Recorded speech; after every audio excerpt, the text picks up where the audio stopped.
In the name of Allah, the most gracious, the most merciful. Today we present lecture number 66, which covers verse 143 of Surah Al-Baqarah. This verse addressed the balanced Ummah, a witness over mankind. Up to this point, we've covered the first 142 verses of Surah Al-Baqarah in concise, meaningful lectures. If you're new to the channel and want to understand the Quran deeply, I highly recommend listening to the 15 introductory lectures and all lectures from Surah Al-Fatiha to this point, so you can maintain the proper sequence and understanding of the Quran. Let us now begin with verse 143.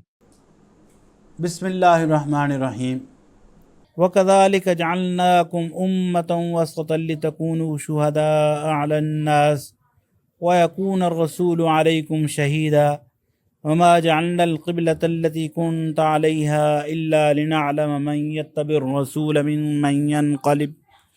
ممن ينقلب على عقبيه وإن كانت لكبيرة إلا على الذين هدى الله وما كان الله ليضيع إيمانكم إن الله بالناس لرؤوف رحيم. Translation: And it is thus that we appointed you to be the community of the middle way, so that you might be witnesses to all mankind, and the messenger might be a witness to you. We appointed the direction which you formerly observed, so that we might distinguish those who follow the messenger from those who turn on their heels. For it was indeed burdensome except for those whom Allah guided, and Allah will never leave your faith to waste. Allah is full of gentleness and mercy to mankind. The words of the verse. وَكَذَلِكَ جَعَلْنَاكُمْ أُمَّةً وَسَطًا لِتَكُونُوا شُهَدَاءَ عَلَى النَّاسِ وَيَكُونَ الرَّسُولُ عَلَيْكُمْ شَهِيدًا. And it is thus that we appointed you to be the community of the middle way, so that you might be witnesses to all mankind, and the messenger might be a witness to you. This constitutes the proclamation appointing the religious community,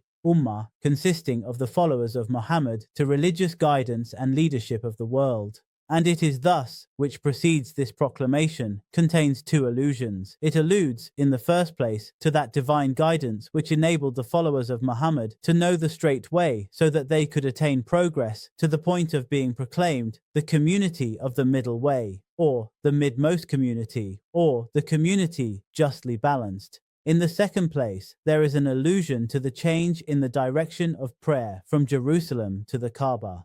People of limited intelligence could see no significance in this change of direction, although the substitution of Jerusalem by the Kaaba amounted to the removal of the children of Israel from their position of world leadership and their replacement by the Ummah of Muhammad, peace be on him. The Arabic expression which we have translated as the community of the middle way is too rich in meaning to find an adequate equivalent in any other language. It signifies that distinguished group of people which follows the path of justice and equity, of balance and moderation, a group which occupies a central position among the nations of the world, so that its friendship with all is based on righteousness and justice, and none receives its support in wrong and injustice. The purpose of creating the community of the middle way, according to this Quranic verse, is to make it stand as witness before all mankind, and the messenger might be a witness before you. What this means is that when the whole of mankind is called to account, the Prophet, as God's representative, will stand witness to the fact that he had communicated to the Muslims and had put into practice the teachings postulating sound beliefs, righteous conduct, and a balanced system of life which he had received from on high.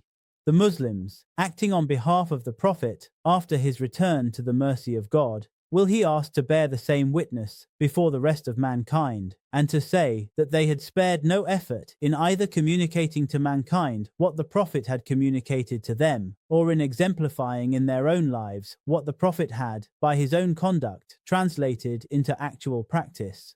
This position of standing witness before all mankind on behalf of God, which has been conferred on this community, amounts to its being invested with the leadership of all mankind. This is at once a great honor and a heavy responsibility, for what it actually means is that just as the Prophet served as a living example of godliness and moral rectitude, of equity and fair play before the Muslim community, so is the Muslim community required to stand vis-a-vis the whole world. What is expected of this community is that it should be able to make known, both by word and deed, the meaning of godliness and righteousness, of equity and fair play. Furthermore, Just as the Prophet had been entrusted with the heavy responsibility of conveying to the Muslims the guidance which he had received, in a like manner, a heavy responsibility has been laid on the Muslims to communicate this guidance to all mankind. If the Muslims fail to establish before God that they did their duty in conveying to mankind the guidance they had received through the Prophet, they will be taken to task seriously, and their honorable position as the leaders of the whole world, far from being of any help to them, will spell their disaster. They will be held responsible, along with the protagonists of evil, for all the errors of belief and conduct which have spread during their term of leadership. They will have to face the grim question, what were they doing when the world was convulsed by storms of transgression, injustice, and error? The words of the verse. وما جعلنا القبلة التي كنت عليها إلا لنعلم من يتبع الرسول ممن ينقلب على عقبيه.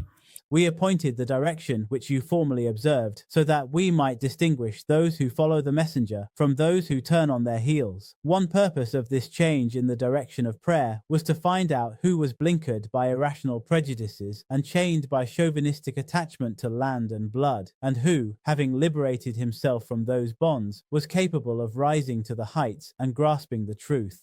On the one hand were the Arabs, who were steeped in their national and racial arrogance. For them, taking Jerusalem as the direction of their prayer, as originally practiced by the Prophet, was too hard a blow to their national vanity to be accepted with equanimity. On the other hand, the Jews were essentially no different. They too were obsessed with racial pride, so that it was difficult for them to accept any other than the direction of prayer which they had inherited from the past. How could the people whose hearts were full of such idols respond to the call of the messenger of God?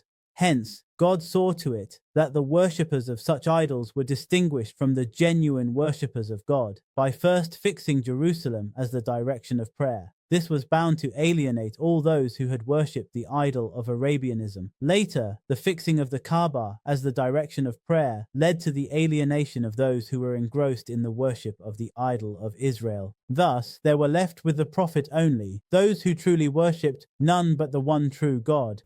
Alhamdulillah, we have completed lecture number 66, covering verses 143 of Surah Al-Baqarah, including its translation and interpretation. Insha'Allah, in the next lecture we will begin with verse 144. May Allah grant us the ability to understand the Quran and act upon its teachings. Keep seeking and spreading the truth. See you in the next session, Insha'Allah, and Allah Hafiz.